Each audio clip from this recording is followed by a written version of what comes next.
ಎಲ್ಲರಿಗೂ ನಮಸ್ಕಾರ. ಯಾವ ದೇವರನ್ನು ಪೂಜಿಸಿದರೆ ಏನು ಫಲ?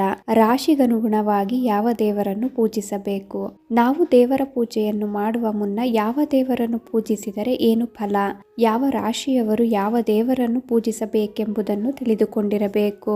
ಇದರಿಂದ ಮಾತ್ರ ನಾವು ದೇವರ ಪೂಜೆಯ ಫಲವನ್ನು ಪಡೆದುಕೊಳ್ಳಬಹುದು. ಯಾವ ದೇವರನ್ನು ಪೂಜಿಸಬೇಕು? ದೇವರ ಪೂಜೆಯನ್ನು ಪ್ರತಿಯೊಬ್ಬ ಆಸ್ತಿಕನು ಮಾಡುತ್ತಾನೆ. ದೇವರನ್ನು ಪೂಜಿಸುವುದು ವ್ಯಕ್ತಿಯ ಭಾವನೆಗಳಿಗೆ ತಕ್ಕಂತೆ ಭಿನ್ನವಾಗಿರಬಹುದು. ಆದರೆ ದೇವರ ಪೂಜೆಯನ್ನು ಮಾಡದೇ ಇರಲು ಸಾಧ್ಯವಿಲ್ಲ. ನಾವು ದೇವರ ಪೂಜೆಯನ್ನು ಮಾಡುವುದರಿಂದ ಪಾಪಗಳು ಕಳೆಯುತ್ತದೆ, ಜೀವನದ ತೊಂದರೆಗಳು ದೂರಾಗುತ್ತದೆ, ಆಧ್ಯಾತ್ಮಿಕ ವೃದ್ಧಿಯಾಗುತ್ತದೆ ಎನ್ನುವ ನಂಬಿಕೆ ಇದೆ. ಹಾಗಾಗಿ ಪ್ರತಿದಿನವೂ ನಾವು ಮುಂಜಾನೆ ಮತ್ತು ಮುಸ್ಸಂಜೆ ದೇವರ ಪೂಜೆಯನ್ನು ಮಾಡುತ್ತೇವೆ. ದೇವರನ್ನು ಪೂಜಿಸುವ ಮುನ್ನ ನಾವು ಯಾವ ದೇವರನ್ನು ಪೂಜಿಸಿದರೆ ಏನು ಫಲ, ಯಾವ ರಾಶಿಯವರು ಯಾವ ದೇವರನ್ನು ಪೂಜಿಸಬೇಕೆಂಬುದನ್ನು ಸರಿಯಾಗಿ ತಿಳಿದುಕೊಂಡಿರಬೇಕು. ಯಾವ ದೇವರನ್ನು ಪೂಜಿಸಿದರೆ ಏನು ಫಲ? ವಿಷ್ಣು ದೇವ ವಿಜಯ ಮತ್ತು ಮೋಕ್ಷವನ್ನು ನೀಡುವರು. ಲಕ್ಷ್ಮೀ ದೇವಿ ಸಂಪತ್ತು ಮತ್ತು ಸಂತೋಷ. ಶಿವ ದೀರ್ಘಾಯುಷ್ಯ ಮತ್ತು ಸಂತೋಷ.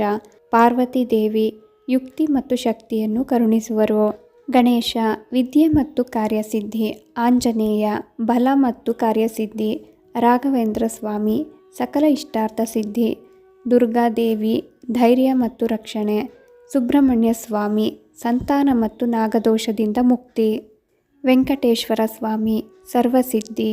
ದಕ್ಷಿಣಮೂರ್ತಿ ಬುದ್ಧಿವಂತಿಕೆ ಮತ್ತು ಸಮೃದ್ಧಿ. ಸೂರ್ಯದೇವ ಆರೋಗ್ಯ ಮತ್ತು ಖ್ಯಾತಿ.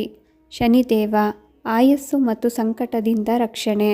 ಚಂದ್ರದೇವ ಮಾನಸಿಕ ಶಾಂತಿ ಮತ್ತು ಸಮೃದ್ಧಿ. ಮಂಗಳ ಧೈರ್ಯ ಮತ್ತು ಹಗೆತನ. ಯಾವ ರಾಶಿಯವರು ಯಾವ ದೇವರನ್ನು ಪೂಜಿಸಬೇಕು? ಮೇಷ ವೃಶ್ಚಿಕ ಮಕರ ಮತ್ತು ಕುಂಭರಾಶಿ. ಈ 4 ರಾಶಿಯವರಿಗೂ ಶಿವನೇ ಅಧಿಪತಿಯಾಗಿರುತ್ತಾರೆ. ಈತನಿಗೆ ಈ ರಾಶಿಯವರು ತಮ್ಮ ಮೊದಲ ಪೂಜೆಯನ್ನು ಸಲ್ಲಿಸಬೇಕು. ಹಾಗಂತ ಇತರೆ ದೇವರುಗಳನ್ನು ಪೂಜಿಸಬಾರದು ಎಂದಲ್ಲ. ಇವರು ಹೆಚ್ಚಾಗಿ ಶಿವ ಪಂಚಾಕ್ಷರಿ ಶಿವರುದ್ರಾಷ್ಟಕ ಪಠಣ ಮಂತ್ರವನ್ನು ಪಠಿಸಬೇಕು. ಆಗಾಗ್ಗೆ ಶಿವ ದೇವಾಲಯಗಳಿಗೆ ಭೇಟಿ ನೀಡುತ್ತಿರಬೇಕು. ಶಿವನಿಗೆ ಬಿಲ್ವ ಪತ್ರೆಯನ್ನು ಅರ್ಪಿಸುವುದು, ಜಲಾಭಿಷೇಕವನ್ನು ಮಾಡುವುದು ಈ 4 ರಾಶಿಯವರಿಗೆ ತುಂಬಾನೇ ಪ್ರಯೋಜನಕಾರಿಯಾಗಿದೆ. ತುಲಾ ಮತ್ತು ವೃಷಭ ಈ 2 ರಾಶಿಗಳಿಗೆ ಸಂಪತ್ತಿನ ದೇವತೆ ಲಕ್ಷ್ಮಿಯೇ ಅಧಿಪತಿ. ಇವರು ಲಕ್ಷ್ಮೀ ದೇವಿಯನ್ನು ಹಾಗೂ ಶಕ್ತಿ ದೇವಿಯ ಯಾವುದೇ ಅವತಾರವನ್ನು ಪೂಜಿಸಬಹುದು. ಮಿಥುನ ಮತ್ತು ಕನ್ಯಾ ರಾಶಿ. ಮಿಥುನ ಮತ್ತು ಕನ್ಯಾ ರಾಶಿಗೆ ಶ್ರೀಮನ್ನಾರಾಯಣ. ಇವರು ಕೂಡ ವಿಷ್ಣುವಿನೊಂದಿಗೆ ಲಕ್ಷ್ಮೀ ದೇವಿಯನ್ನು ಪೂಜಿಸಬೇಕು. ವಿಷ್ಣು ಸಹಸ್ರನಾಮ ಓಂ ನಮೋ ಭಗವತೆ ವಾಸುದೇವಾಯ ನಮಃ, ಓಂ ನಮೋ ನಾರಾಯಣಾಯ ವಿದ್ಮಹೆ ವಾಸುದೇವಾಯ ಧೀಮಹಿ ತನ್ನೋ ವಿಷ್ಣು ಪ್ರಚೋದಯಾತ್ ಎನ್ನುವ ಮಂತ್ರಗಳನ್ನು ಪಠಿಸಬೇಕು. ವಿಷ್ಣು ಹಾಗೂ ಆತನ ಅವತಾರಗಳಿಗೆ ತುಳಸಿಯನ್ನು ಅರ್ಪಿಸಬೇಕು. ಕಟಕ ರಾಶಿ. ಈ ರಾಶಿಯವರು ಗೌರಿ ಅಥವಾ ಪಾರ್ವತಿ ದೇವಿಯ ಆರಾಧನೆಯನ್ನು ಮಾಡುವುದು ಉತ್ತಮ. ಈಕೆಯ ಪೂಜೆಯಿಂದ ನೀವು ಶಿವನ ಅನುಗ್ರಹವನ್ನು ಪಡೆದುಕೊಳ್ಳುತ್ತೀರಿ. ಗೌರಿ ಪಾರ್ವತಿ ಪೂಜೆಯು ಮಾನಸಿಕ ಶಾಂತಿಯನ್ನು ತರುತ್ತದೆ. ದೇವಿ ಸ್ತುತಿ, ಶ್ರೀ ಲಲಿತ ಸಹಸ್ರನಾಮ ಮುಂತಾದ ದೇವಿಯ ಮಂತ್ರಗಳನ್ನು ಪಠಿಸಬೇಕು. ಸಿಂಹರಾಶಿ. ಶಿವನು ಸಿಂಹರಾಶಿಯ ಅಧಿಪತಿ. ಈತನನ್ನು ನೀವು ಪೂಜಿಸುವುದರಿಂದ, ಆತನ ಮಂತ್ರಗಳನ್ನು ಪಠಿಸುವುದರಿಂದ, ಧ್ಯಾನದಲ್ಲಿ ತೊಡಗಿಕೊಳ್ಳುವುದರಿಂದ ಅವರು ನಿಮ್ಮ ಜೀವನದಲ್ಲಿ ಎದುರಾಗುವ ಸಮಸ್ಯೆಗಳನ್ನು ಪರಿಹಾರ ಮಾಡುತ್ತಾರೆ. ಧನು ಮತ್ತು ಮೀನರಾಶಿ. ಈ 2 ರಾಶಿಯವರು ಶಿವನ ಅವತಾರದ ದಕ್ಷಿಣಾಮೂರ್ತಿ ದೇವರನ್ನು ಪೂಜಿಸಬೇಕು. ನಿರ್ದಿಷ್ಟ ಪೂಜೆ ಮಂತ್ರಗಳಿಂದ ಆತನಿಗೆ ಅರ್ಚನೆಯನ್ನು ಮಾಡಿದರೆ ಖಂಡಿತ ನಿಮಗೆ ಒಲಿಯುತ್ತಾರೆ.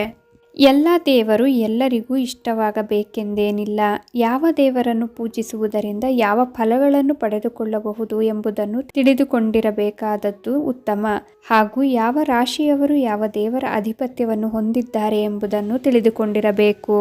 ಯಾವ ರಾಶಿಗೆ ಯಾವ ದೇವರು ಅಧಿಪತಿ ಹಾಗೂ ಯಾವ ರಾಶಿಯವರು ಯಾವ ದೇವರನ್ನು ಪೂಜಿಸಿದರೆ ಉತ್ತಮ ಪ್ರಯೋಜನವಿದೆ ಎಂದು ತಿಳಿಸುತ್ತಾ ನಾನು ಈ ವಿಡಿಯೋನ ಇಲ್ಲಿಗೆ ಎಂಡ್ ಮಾಡ್ತಿದ್ದೀನಿ.